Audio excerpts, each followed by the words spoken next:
What's up, everyone? This is Todd Hazelton with TechnoBuffalo.com. Today we're going to check out the Samsung Rugby Smart. I've actually had it for about 2 weeks now. I took it, tested it, and now I'll actually do the unboxing so you can see the phone. And the cool part about this part is that I'm actually going to show you the phone after it went through the rugged tests. And you'll see that there's not too much damage done to it.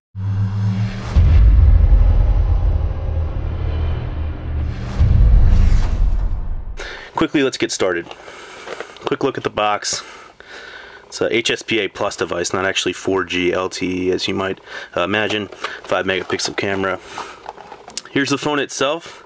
Again, it's already been through the rugged test, so not too bad looking. It's got this nice kind of etched back. It's not metal, but it's definitely hard. Feels solid, and then you get this rubbery sides. We'll go over the phone in just a second again.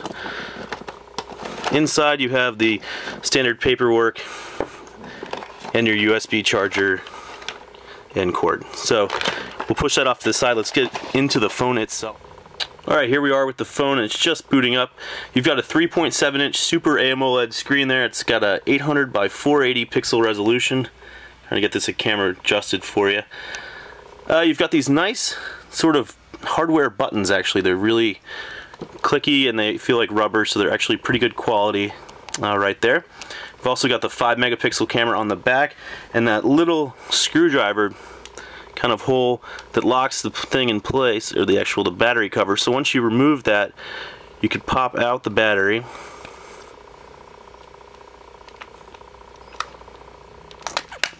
A little tough, but so plastic shell there.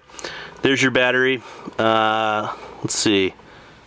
No milliamp hour rating on it, but I believe it's a 1650 milliamp hour battery. Not too bad, although I didn't find the battery life to be that great. Here you go, there's a little water that seemed to snuck into the phone there. That's not too good. On the top, you've got a hatch for a micro USB port. Always keep that closed when you're going in the water. And then a 3.5 millimeter headphone jack there. Let's go through some of the software now. Alright, so here we go. We'll just unlock the phone. Now it's running Android 2.3 Gingerbread, so it's not running 4.0 Ice Cream Sandwich, not the best. I found the processor to be pretty snappy.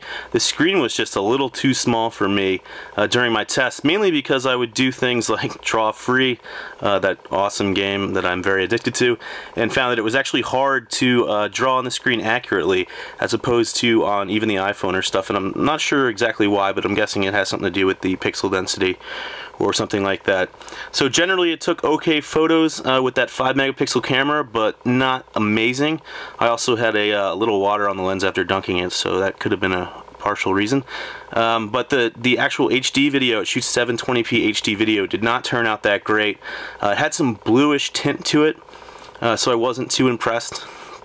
Would rather have the Galaxy S2, which shoots 1080p video, or the Galaxy S2 Skyrocket, which has a 4G LTE connection. Again, not the best phone overall on AT&T, especially when it comes to data speeds, but I really did like the rugged form factor.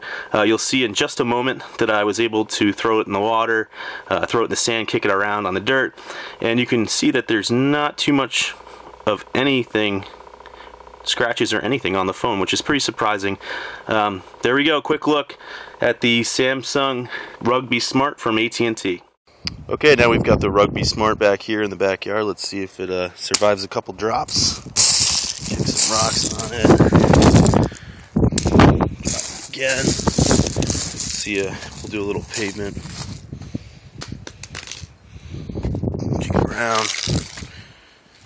Looks like it's still good. A little scuffed up, but let's see what we can do in other tests. What's up, guys? I took a trip down to the Jersey Boardwalk. That's the Funtown Pier, to see if the Rugby Smart can withstand the sand and water. As a sometime surfer, that's pretty important where to go. Let's dig it up. Looks like so far so good. A little sandy, but it's not getting in the keys at all. Let's go get it wet. Here's the water. Okay, now the Rugby Smart can withstand up to 3 meters of water for a half hour, so something like this shouldn't be a problem at all for it. Dunk it around.